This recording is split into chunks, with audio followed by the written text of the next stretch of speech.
Entre as antigas tribos de Israel, uma delas carregava um destino diferente de todas as outras.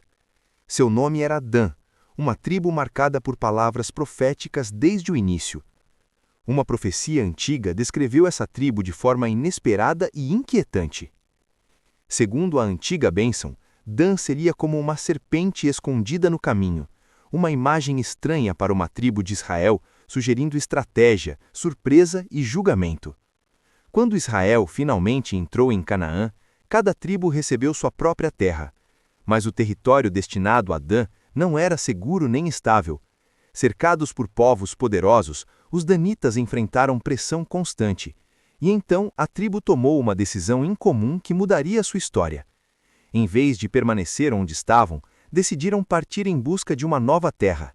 Essa jornada silenciosa levaria a tribo a um destino inesperado. Ali encontrariam uma cidade isolada que mudaria o destino da tribo. O lugar parecia pacífico demais para um território tão distante.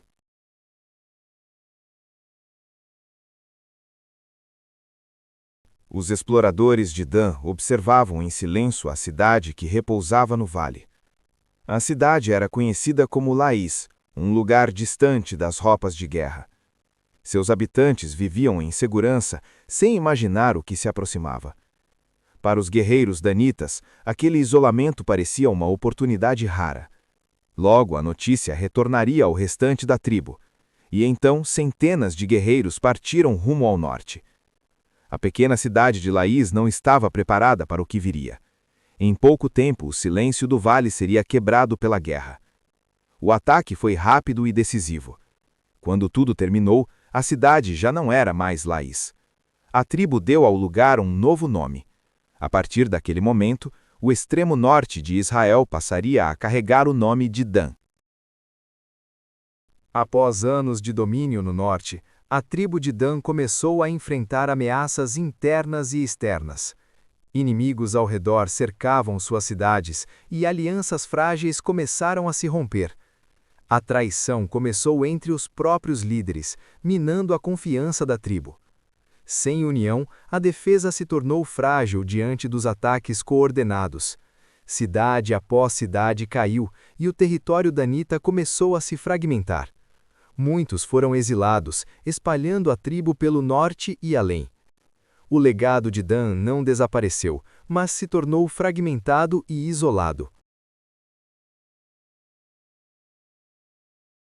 Poucos sabem que a divisão do reino de Israel começou quando um líder chamado Jeroboão percebeu, por volta do século X a.C., que o descontentamento do povo com os pesados trabalhos impostos pelo rei Salomão poderia ser transformado em poder político. Enquanto supervisionava trabalhadores nas grandes construções de Israel durante o final do reinado de Salomão, Jeroboão ganhou influência entre as tribos do norte ao demonstrar liderança e compreender o cansaço do povo submetido a impostos e trabalho forçado. Tudo mudou quando, em uma estrada isolada fora da cidade, o profeta Aías o encontrou e revelou que Deus dividiria o reino após a morte de Salomão por causa da idolatria que havia contaminado Israel.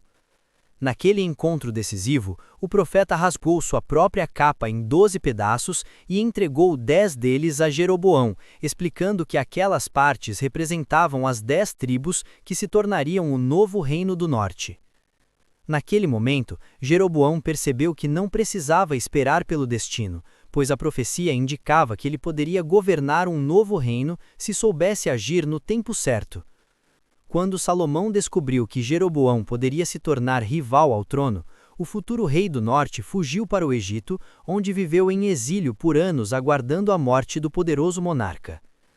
Após a morte de Salomão, por volta de 931 a.C., Jeroboão retornou a Israel e encontrou as tribos do norte revoltadas com o novo rei Roboão, criando o cenário perfeito para uma divisão histórica.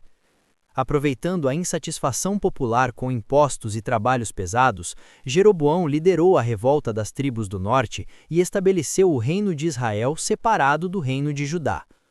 Mas para manter o controle sobre o novo reino, Jeroboão tomou uma decisão estratégica que mudaria para sempre a história religiosa de Israel. Temendo que o povo voltasse a Jerusalém para adorar no templo e acabasse se reconciliando com o Reino do Sul, Jeroboão decidiu criar um sistema religioso alternativo dentro de seu território. Ele mandou construir 2 grandes centros de culto, um em Betel e outro em Dan, posicionados estrategicamente nas fronteiras do novo reino para controlar o fluxo religioso do povo. Em uma das decisões mais controversas da história bíblica, Jeroboão ordenou a criação de 2 bezerros de ouro para representar a presença divina diante da população. Ao apresentar os bezerros ao povo, Jeroboão declarou que aqueles símbolos representavam o Deus que havia libertado Israel do Egito, manipulando a memória coletiva da nação. Muitos israelitas aceitaram o novo sistema religioso, acreditando que estavam apenas adaptando a fé às novas circunstâncias políticas do reino dividido. Mas profetas começaram a denunciar que aquela estratégia política estava desviando o povo da verdadeira adoração e trazendo consequências espirituais perigosas. Com o passar dos anos, o modelo criado por Jeroboão se tornou um padrão que outros reis do norte repetiriam, consolidando um ciclo de idolatria no reino. Esse sistema religioso controlado pelo poder político manteve o Reino Unido por um tempo, mas também plantou as sementes de sua futura destruição. Séculos depois, quando o Império Assírio avançou sobre o norte de Israel, os profetas lembrariam que o caminho que levou à queda começou com as decisões de Jeroboão. Assim, o homem que conquistou o poder manipulando política, religião e medo, acabou deixando um legado que mudaria o destino de todo o Reino do Norte. A história de Jeroboão revela como uma única decisão estratégica, tomada por ambição e controle, pode alterar profundamente o rumo de uma nação inteira. Durante séculos, muitos leitores da Bíblia abriram o livro de Isaías esperando apenas mais um profeta antigo.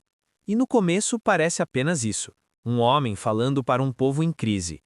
Mas existe algo neste livro que faz estudiosos, historiadores e teólogos pararem e dizerem: isso é diferente. Porque Isaías não fala apenas sobre o presente, ele atravessa o tempo. Isaías viveu aproximadamente no século 8 a.C., em Jerusalém, durante um período de instabilidade política, guerras e ameaças de impérios poderosos.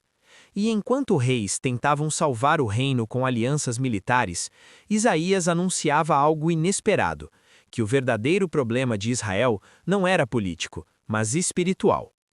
E é exatamente aqui que o livro começa a ficar impressionante.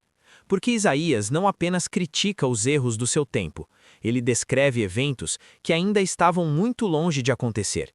Eventos que envolveriam impérios, destruições e até a restauração de Israel. Mas uma das coisas que mais surpreendem os estudiosos acontece no capítulo 45. Isaías menciona o nome de um homem que ainda nem havia nascido, um governante estrangeiro, chamado Ciro, e a profecia dizia que ele libertaria o povo de Israel. E aqui vem algo que intriga historiadores até hoje. Isaías escreveu essas palavras cerca de 150 anos antes de Ciro realmente conquistar a Babilônia. Mas exatamente como o profeta descreveu, o rei persa permitiu que os judeus voltassem para Jerusalém. Mas se você pensa que essa é a parte mais impressionante, ainda não chegamos ao centro do livro. Porque no capítulo 53, Isaías descreve a história de um servo sofredor, um homem rejeitado, desprezado e ferido, que carregaria as dores de muitos. O detalhe surpreendente é que Isaías escreveu essa descrição centenas de anos antes do nascimento de Jesus, e muitos leitores ao longo da história olharam para esse texto e disseram: parece que Isaías está descrevendo a crucificação, muito antes dela existir. E por isso muitos estudiosos chamam Isaías de o quinto evangelho, porque suas palavras não falam apenas sobre julgamento, mas sobre esperança, redenção e restauração. Um futuro em que justiça e paz transformariam o mundo. Mas talvez a pergunta mais fascinante seja esta: como um homem do século 8 a.C. conseguiu escrever mensagens que continuam sendo discutidas milhares de anos depois? Para muitos, Isaías não é apenas história antiga, é uma janela para algo muito maior. E talvez seja exatamente por isso que o livro de Isaías continua impressionando leitores até hoje, porque ele começa em uma Jerusalém antiga, mas termina apontando para uma história muito maior do que qualquer reino humano.